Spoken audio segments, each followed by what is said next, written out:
At 6 o'clock on October 16, 2022, based on the latest information, the results of damage from enemy fire have been confirmed. The General Staff of the Armed Forces of Ukraine informs. As a result of the point attack by the artillery of the Defense Forces, an ammunition depot was destroyed and more than 20 invaders were injured in the Zaporizhzhia region. In the Tokmak settlement, 10 units of military equipment were destroyed and up to 40 soldiers were injured. Up to 30 invaders were injured in the Pobieda settlement. In Kamianets-Dniprovska, 7 units of military equipment were destroyed and about 40 enemy soldiers were injured. The death toll, which the invaders tried to hide carefully, is being clarified. Over the past day, units of the Ukrainian Defense Forces repelled enemy attacks in the residential areas of Torske and Spirne in the direction of Kramatorsk, Berestov, Soledar and Bakhmut, in the direction of Bakhmut and Maryinka, Pobieda and Nevelske in the direction of Avdiyiv. Defense Force Aviation carried out 32 strikes over the past 24 hours. It has been confirmed that 24 areas of concentration of weapons and military equipment, as well as 8 positions of enemy anti-aircraft missile systems, have been hit. In addition, our air defense unit shot down 6 UAVs and 1 enemy helicopter in different directions.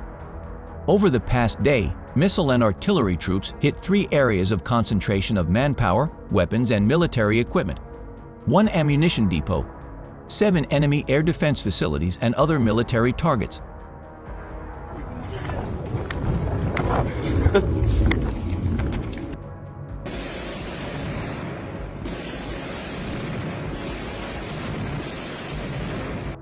Meanwhile, yesterday Ukrainian troops launched an offensive in the direction of Berestov, in the southern region of Kherson, along the western bank of the Dnieper River, the area where Russian troops are most exposed and where they experience the greatest logistical supply problems. In the early hours of the morning, the Ukrainians began a barrage of artillery, then continued the offensive with troops consisting of 2 tactical groups with armored battalions and motorized infantry. One of the armored groups attacked the Russian positions near Novaya Kamenka, starting from Novogrigorovka, while the other attacked the city of Ducheny, where, however, the Russian defenses were stronger.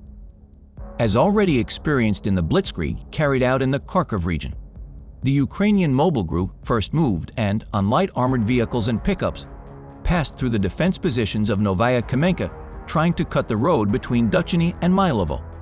Only then did the tanks and main forces advance, to expand the breakthrough of the Russian front. In the previous days, the Ukrainian command had assembled troops and vehicles, and had carried out force reconnaissance, also using sabotage and information gathering groups.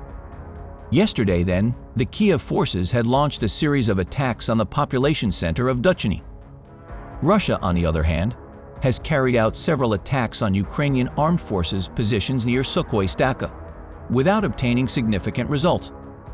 This morning, the Russian defenses were also hit by the HIMARS missile, with which Ukraine also tried to destroy the Mylovo bridge. The Russian sector is defended by air assault forces, the 126th Coastal Defense Brigade, and motorized infantry units. Russia used artillery from both sides of the Dnieper, as well as attack helicopters belonging to military aviation. The situation was clearly critical for the Moscow command, which had arranged for deployment in the reserve battle of the airborne troops and the 126th Brigade. In a video released in the last few hours, a Russian soldier is seen surrendering to Ukrainian forces in the Kherson region.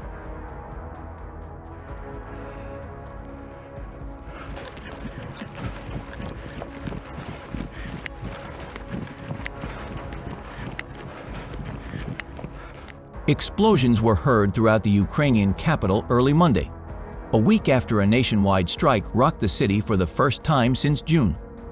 Mayor Vitaly Klitschko said at least 2 Russian airstrikes targeted the center of Kyiv. 2 more also hit the city, according to the Ukrainian public broadcaster. Klitschko's office said several residential buildings were damaged. He added that rescuers pulled 18 people from the rubble of one building and were searching for 2 more. Many downtown streets were closed for emergency services to respond. Anton Jaroshchenko, a spokesman for Ukraine's Interior Ministry, reported the attack on infrastructure near the city's main train station. but lines were operating as usual on Monday afternoon. The enemy can attack our city, but will not be able to destroy us. The invaders will only get a fair punishment and the condemnation of future generations, and we will have victory, wrote Ukrainian President Volodymyr Zelensky. Zelensky's chief of staff, Andriy Yermak, once again called on the West to provide Ukraine with more air defense systems. "We don't have time to slow down," he said online. Many Kyiv residents, including some local NPR staff, recorded video of Ukrainian air defense systems firing drones over the city. Yermak said the drone was a model of the Shade, which is known for hitting targets with a payload of explosives. Ukraine estimates that Russia ordered 2,400 drones from Iran, a number that exceeds Ukrainian air defense systems. As of 10 a.m., the Ukrainian Air Force claimed to have shot down 11 drones. Klitschko posted a photo of shrapnel labeled Geran 2, Russia's designation for the Iranian drone, but he deleted the image after commentators criticized him for confirming the Russian strike.